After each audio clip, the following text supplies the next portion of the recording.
Sandra and Jennifer were childhood friends who had lived opposite each other in a quiet Igbo village. The village was a place where news spread faster than the Harmattan wind, and the land seemed alive with watchful eyes. The houses were built with mud walls and thatched roofs, surrounded by vibrant green foliage of palm trees and plantain leaves swaying gently in the breeze. Sandra, a diligent and kind-hearted girl, always excelled in her schoolwork, often seen wearing her simple Igbo wrapper tied neatly around her waist with a matching top. Her neatly braided hair was adorned with a few coral beads, symbolizing her modest upbringing. On the other hand, Jennifer, though equally beautiful, had a fiery, lazy disposition. Her wrapper was often brighter and more extravagant, paired with bold jewelry that reflected her brash personality. Despite their differences, Sandra adored Jennifer like a sister. One fateful night, the village air was still and thick with the sounds of crickets. Suddenly, a piercing scream shattered the calm. Sandra's mother had cried out in terror. Sandra, dressed in her sleepwear, rushed into her mother's room. The dim glow of the oil lamp revealed her mother lying lifeless on the floor, while a large black snake slithered ominously out through the open wooden window. Sandra's cries echoed through the night, drawing neighbors to the scene. Grief engulfed her as she lost the woman who had been her guiding light. Jennifer, witnessing her friend's despair, pleaded with her father to allow Sandra to stay with them. Her father agreed, and Sandra moved into Jennifer's home. Living under the same roof, Sandra and Jennifer grew even closer. They walked to school together every morning, their paths shaded by towering iroko and mango trees. Sandra carried her school bag with care, while Jennifer often lagged behind, complaining about the weight of her books. One sunny afternoon, as they walked home along a dusty road lined with cassava farms, a sleek car stopped beside them. A man stepped out, captivated by Sandra's beauty.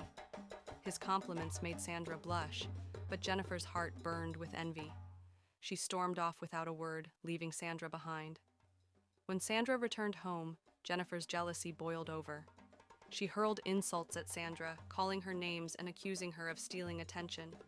Sandra, deeply hurt, cried herself to sleep that night. In the dead of night, Sandra had a terrifying dream. A massive snake slithered toward her and coiled tightly around her body, squeezing the breath out of her. She struggled to escape, but was paralyzed with fear.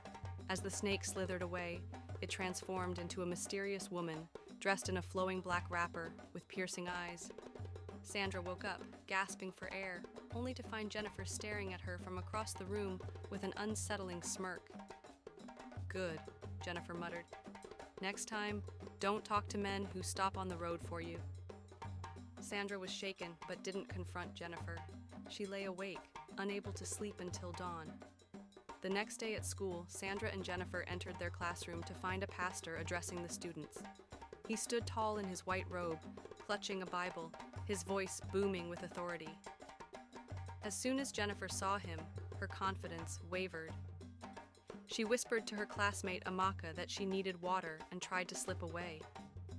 Before she could leave, the pastor called her name. She froze, her face pale. He approached her and asked, "Why did you do it?" Jennifer denied any wrongdoing, her voice defensive. The pastor turned to Sandra and simply said, "Always pray before you sleep." Sandra thanked him and returned to her seat, confused but determined to heed his advice. Later, Jennifer dismissed the pastor as a fraud, claiming he only sought attention from young girls. As school ended and the girls began their walk home, Sandra noticed Jennifer speaking with a strange woman standing under the shade of an ancient udala tree. The woman, dressed in a long black wrapper with an air of mystery, gestured animatedly while Jennifer leaned in, listening intently. Sandra felt a chill run down her spine as she watched from a distance, sensing that this encounter was more sinister than it appeared. As Sandra struggles to make sense of her friend's behavior, she realizes that their friendship may have been cursed from the start. What is Jennifer hiding?